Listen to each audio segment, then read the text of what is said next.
Hi guys, welcome back. The last segment of this week's show is about rubbish or the lack of rubbish collection. So without further ado, I'm going to hand it over to Andrew. Andrew, do you want to give us an explanation as to the mystery why rubbish is not being collected? Is there some kind of Bermuda Triangle out there where the collection lorries are disappearing into?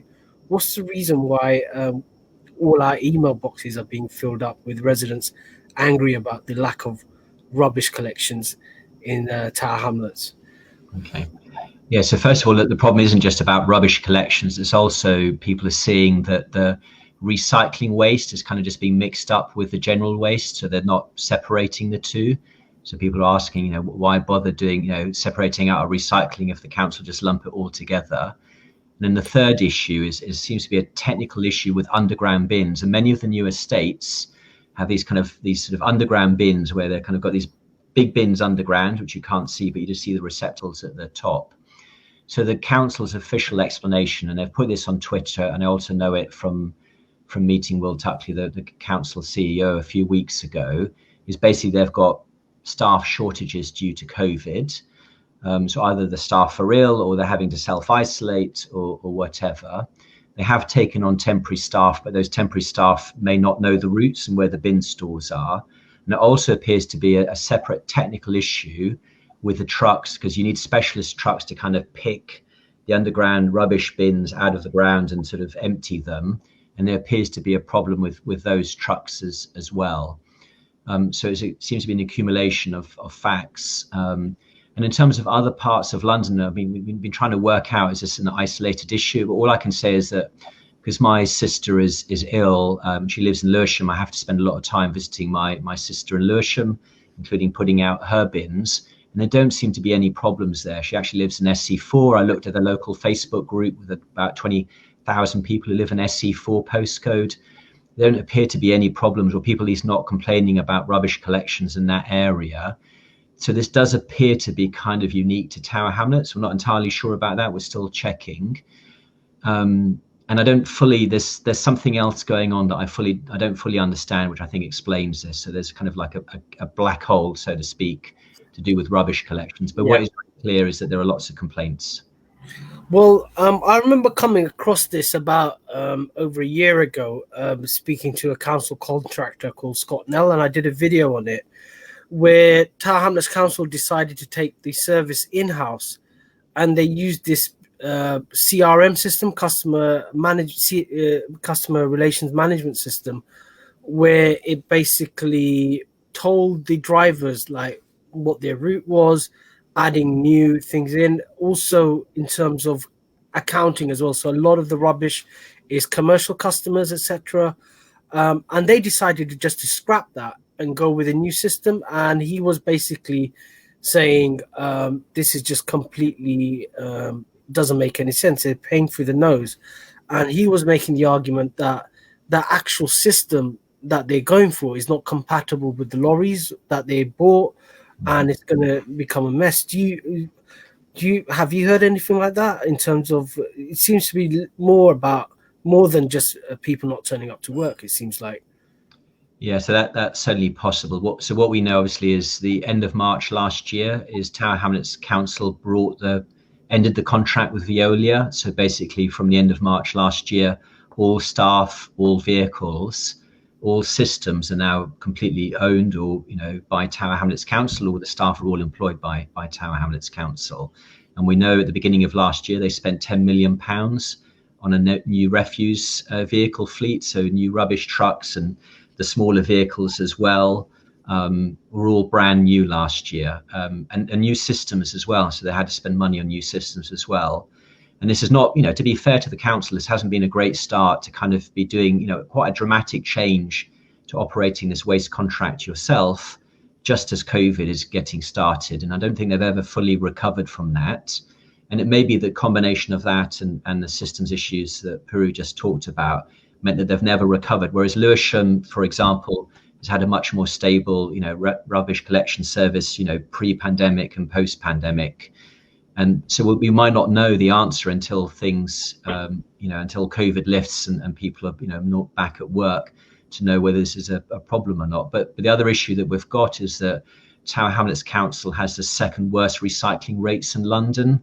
I think it's about 21% now, and it's been declining. It's not like we're behind. We're actually getting worse every year. So only Newham are currently worse than us. And there are some councils in London where the recycling rates are 55% compared to our 21%. So there's a huge gap there.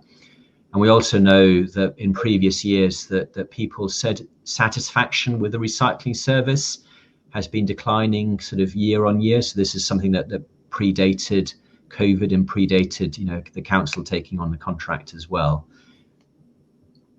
And go ahead. No, it chimes with the emails I'm getting. A lot of residents are particularly agitated about the recycling collection, that it's being missed or it's been mixed with the normal rubbish, or it's not being, what's the point of recycling when it's not being collected, and then in the end they're forced to sort of like go back to just mixing it with the general rubbish.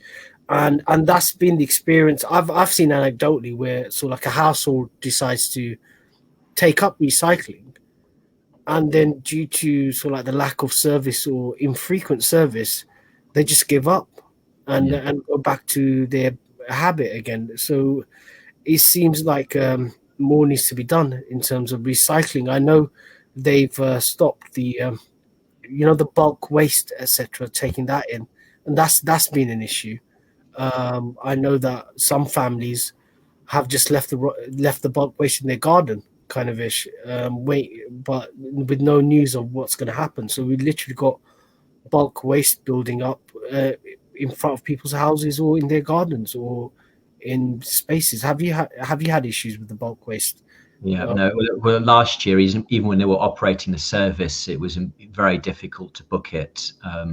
So there were only booking slots available for the next 2 weeks, and people go on and they couldn't find anything for the next 2 weeks. So this has been a long-standing problem. And I kind of know on social media that, there are companies out there that will pick up your waste for you. They're obviously doing a very good job right now, but obviously they charge for that, and not everybody can afford that. And the other, complete saga is the pink bag saga. The difficulty of getting pink bags. Now, you don't always need a pink bag, so I put my recycling into a basket and then take it downstairs and kind of empty it into the big Paladin bin. But a lot of people find the pink bags really useful, and there are some properties where they are essential. And the difficulty of getting pink bags, is a long-standing problem well before COVID. So people are also asking me for, how and where they can get pink bags, and that's just too difficult for something that's so cheap and easy to distribute, or just, go here and there'll be a big box of them and just roll. While we can't even do that, and have make people go to the few idea stores which are open, seems a bit crazy as well. I think you have to turn up with your ID, proof of ID, and proof of address. I think it's a know your client rules, anti-money laundering rules are being applied to pink bags. It seems, checks are important, but given it's just a pink plastic bag, I hope they did. I wish we did rigorous checks on other services. Well, I mean, the solution, I saw this in Germany. So in Germany, like in the parks, you can find like the dog poo bags where you pick up the dog poo, and they're all over, at least my mother's hometown in Germany, because what they do is they put advertising on the side of the dog poo bag. So you go into the park and you'll see a little dog poo thing, and the bags you pick up have actually got the advertising of a local shop or something. So they're actually paid for by the companies doing advertising. So I'm sure if we, allowed advertising on our pink bags, they would pay for themselves. And it's that kind of innovation, or kind of just thinking laterally, that I think we need to bring to this problem, because people, do want to recycle. Or, food waste is another problem. Lots of people in apartments would love to recycle their food waste. I take mine to Lewisham because I can do it at my sister's house, but I can't do it in Tower Hamlets. No, I think we just need to have a general rethink. I think, or have much more nuanced, sort of like area by area. I know in Whitechapel we have a massive nighttime economy where I live, so that generates a disproportionate amount of commercial waste. Whereas where I'm a councillor in Mile End, it's mainly residential, we don't have those kind of nighttime economy pressures in terms of refuge collection. The problems are slightly much more different. So I think we need to have, again, we need to look at data. It'd be interesting, since the council's rubbish collection is in-house, to actually look at the data to see where the rubbish is generated and how it's being disposed of, and then have much more smarter policies, rather than this kind of go to, be all and end all, go to an idea store. What if you don't have an idea store? What if the idea store's closed down? Where do you go? Especially on the island, I know, Andrew, your idea store is not open now, is it? So where do people go?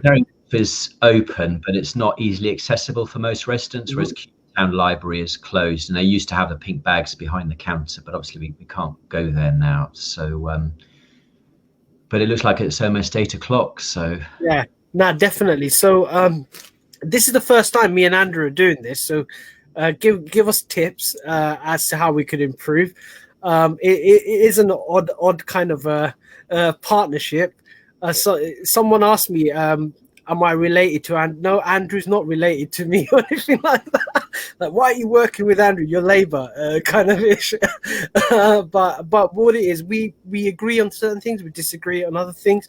But it's interesting to have different perspectives on the same problem. But give us a tip as to how we can improve. Also, message us as to what you want discussed next week. Me and Andrew are quite active on social media, so let us know what's bugging you. What is the main issue, sort of, and hopefully we'll have much more details on what we're going to do on Livable Streets in terms of the hearing. Andrew, any final words to our listeners? Yeah, we'll work on our jokes for next time. We'll try and make it a bit more humorous, but yeah, just first time, so we'll definitely work on improving this. Yeah. And so I've got at least one question on Twitter this afternoon about sort of fixed penalty notice to do with rubbish. So we'll do an answer on that sort of next week. But yeah. Submit your questions well in advance, and we'll try and build time into the schedule to answer them. Definitely. But thank you again for everyone listening. Look forward to next week, and you never know. Me and Andrew might end up on BBC Radio, Radio 4, as pundits. But like they say, every long journey starts with a step, and this is that first step, to showbiz as well as politics. But thanks again for watching this, guys, and give us your suggestions, and look forward to you next Friday on the weekly politics show, the No Spin Zone.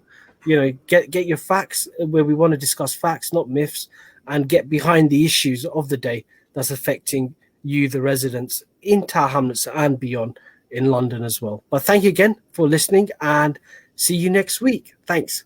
Bye. Bye. Bye.